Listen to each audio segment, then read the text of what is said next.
Hello everybody, welcome back. Today as well we have got you another video. In this video I'll show you how you can simply save audio from WhatsApp on iPhone. But before that, please do make sure to like our video, subscribe our channel, and yes, without any further delay, let's get into it.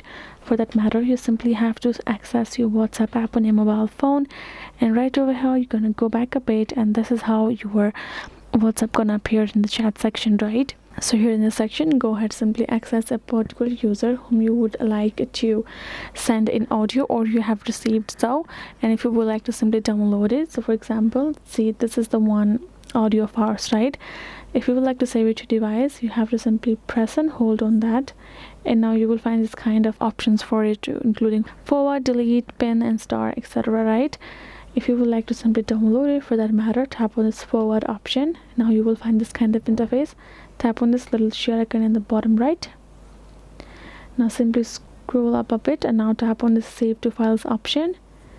And now you can see this is how it's gonna look. Go ahead, tap on save on top, and now it's simply saved on your device right there over here. You can simply go ahead, access your documents. You simply have to go to your documents, go to recent section, and you can find your sample audio that you have just downloaded from your WhatsApp. That is how you can do it. Hope this video was helpful to you all. Thank you so much for watching, and yes, I'll see you guys in our next video.